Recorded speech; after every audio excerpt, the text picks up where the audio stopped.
Hello guys, welcome to my channel. I am Saurabh Malakar and I am a food photographer. This is my studio जहाँ मैं अपने clients as well as YouTube के लिए content create करता हूँ. As a beginner photographer, हम हर समय ये सोचते हैं कि हमारे पिक्चर परफेक्ट होने चाहिए, हमारा कंपोजिशन, हमारी लाइटिंग ये सब परफेक्ट होनी चाहिए. सो मैं आपसे इस वीडियो में 4 ऐसे स्टेप्स शेयर करने जा रहा हूँ जिसे अप्लाई करके आप अपने पिक्चर्स को मोस्ट अट्रैक्टिव बना सकते हैं, मोर आई कैचिंग बना सकते हैं. So the first step is understanding your camera. I know this sounds pretty weird कि ये क्या स्टेप हुआ, but trust me, this is the most important and first step to go with your photography life. अगर हम बात करें DSLR camera या mirrorless camera की, आपने उसमें देखा होगा कई सारे बटन्स इसमें होते हैं, कई सारे डायल्स होते हैं इसमें, कई ऑप्शंस होते हैं इसमें. हमें ये जानना बहुत ज़रूरी है क्योंकि यही डिसाइड करते हैं कि हमारा जो फोटो है, हमारा जो एंड रिजल्ट है वो कैसे आएगा. इसे जानने का एक बहुत सिंपल तरीका है. You just have to open your manual. आपको हर कैमरे के साथ में एक मैनुअल मिलता है. You just have to open it and go through it thoroughly so that आपको हर एक ऑप्शन के बारे में पता चल जाए. आई नो मैनुअल पढ़ना हम बेसिकली अवॉइड करते हैं, so best way is to Google it.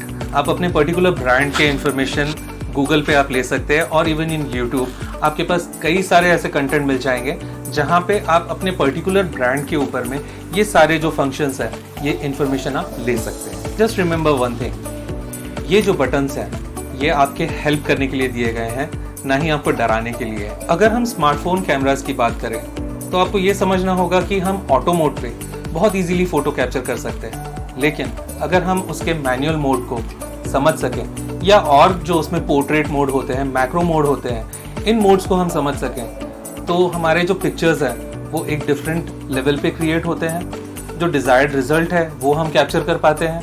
So in a nutshell मैं ये कहना चाहता हूँ कि knowing your camera is the first thing and the best thing to go with. Second step is proper exposure. Exposure समझने के लिए हमें ये समझना पड़ेगा कि कैमरा कोई भी पिक्चर प्रोसेस कैसे करता है. आई मीन एक पिक्चर बनती कैसे है. हम किसी भी कैमरे की बात करें उसमें 2 हिस्से होते हैं. First is lens and second is camera body. जो लेंस है उसमें एक होल होता है जिसके थ्रू लाइट कैमरे के अंदर एंटर होती है. उस होल को हम बड़ा या छोटा कर सकते हैं. इस चीज़ को हम कहते हैं अपर्चर. और वहीं कैमरा बॉडी में एक कर्टन होता है जिसे हम शटर कहते हैं. ये शटर एग्जैक्टली सेंसर के आगे रहता है. जब हम पिक्चर कैप्चर करने के लिए शटर बटन प्रेस करते हैं तो लाइट इस अपर्चर के थ्रू कैमरा बॉडी के अंदर एंटर होती है और जैसे ही शटर फ्रैक्शन ऑफ सेकंड के लिए ओपन होता है, लाइट सीधा सेंसर के ऊपर आती है एंड सेंसर इस लाइट को प्रोसेस करके एक पिक्चर इमेज में कन्वर्ट करता है. अगर अंदर आने वाली लाइट बहुत ज़्यादा ब्राइट है तो हमारा जो पिक्चर रहेगा वो ब्राइट या ओवर एक्सपोज होगा.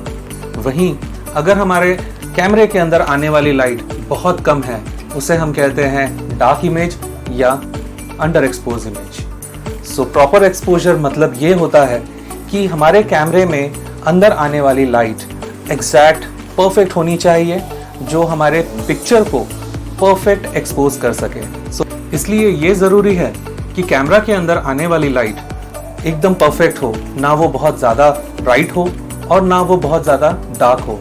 इसे हम कहते हैं परफेक्ट एक्सपोजर.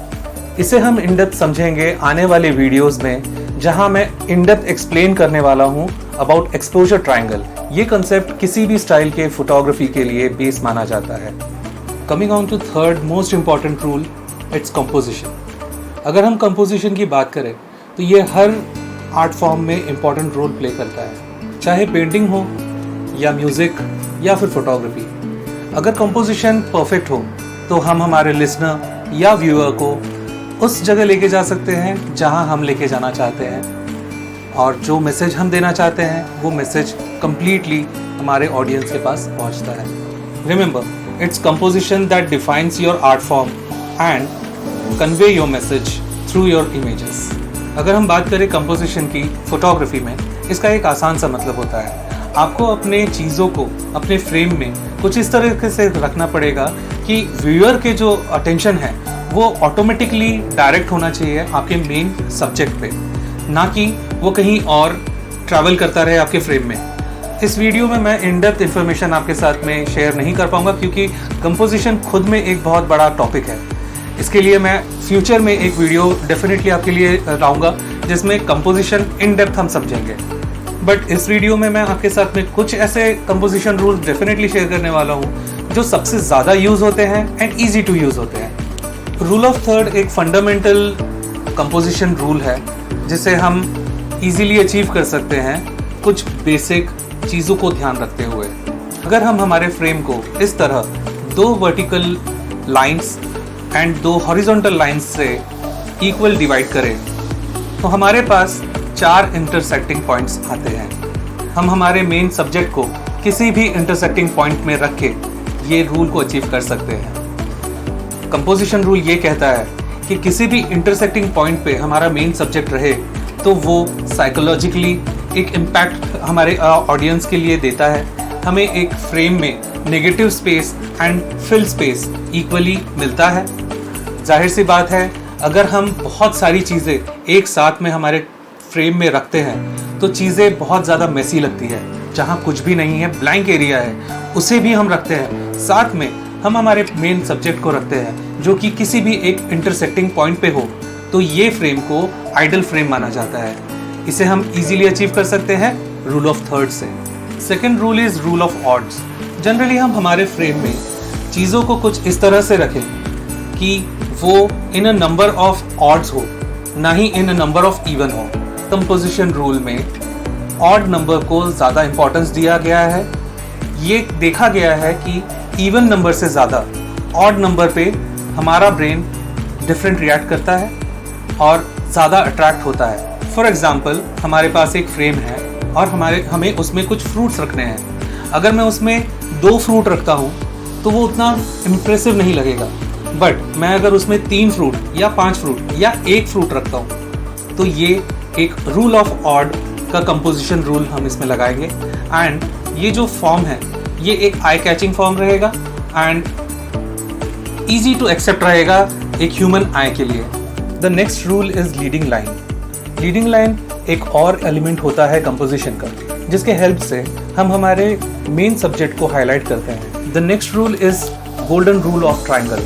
ये रूल सिमिलर होता है रूल ऑफ थर्ड के। ये लाइंस की मदद से हम हमारे मेन सब्जेक्ट को हाईलाइट करते हैं। ये हेल्प करता है हमारे व्यूअर्स को ये समझने के लिए कि हमारा मेन सब्जेक्ट पूरे फ्रेम में कहाँ रखा हुआ है।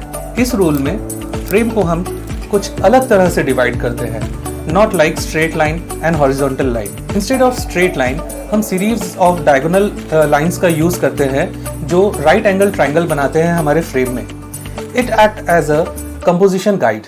जैसा कि मैंने आपसे पहले भी कहा है कि कंपोजिशन एक बहुत बड़ा टॉपिक है, इसे एक वीडियो में कवर करना पॉसिबल नहीं है। सो इसे इन डेप्थ हम कवर करेंगे फ्यूचर में आने वाले वीडियोस में। So stay tuned to know more about composition. The last step to enhance your photography skill is using different camera angles. Camera angles आपके शॉट के complete mood को change कर सकता है। ये डिसाइड करता है आप अपने composition में अपने ऑडियंस को क्या दिखाना चाहते हैं। इसे हम इस तरह भी सोच सकते हैं कि हमारा composition डिसाइड करता है कि हमारा एंगल क्या होना चाहिए। अगर हम सब्जेक्ट के लेवल पे आके शूट करते हैं तो उसे हम कहते हैं 0 डिग्री या आई लेवल शॉट। वहीं हम शॉट को 45 डिग्री एंगल पे हमारा कैमरा रख के भी शूट कर सकते हैं। ये एक आइडल शॉट माना जाता है इन food photography. Third angle is 90 degree angle. इसे हम फ्लैट ले भी कहते हैं। अगर हम बात करें लैंडस्केप या पोर्ट्रेट फोटोग्राफी की, इनमें कुछ और एंगल्स भी यूज किए जाते हैं like I level shot, low angle shot and high angle shots. We'll get deep into these topics in upcoming videos. As I told you, एक वीडियो में ये सारा इन्फॉर्मेशन प्रोवाइड करना पॉसिबल नहीं है। So do consider subscribing my channel and hit that bell icon so that आप मेरे upcoming videos कभी मिस ना करो। I hope ये 4 steps आपके फोटोग्राफी स्किल्स को enhance करने में हेल्प करेंगे। And if yes, do consider subscribing my channel and stay tuned for new upcoming videos जो मैं आने वाले समय में पोस्ट करने जा रहा हूँ। अगर आप किसी स्पेसिफिक टॉपिक पे इंफॉर्मेशन चाहते हैं तो आप मुझे ऑलवेज डीएम कर सकते हैं मेरे इंस्टाग्राम प्रोफाइल पे। I will definitely go through it and will make a video accordingly. So stay tuned and hit that like button if you like this video.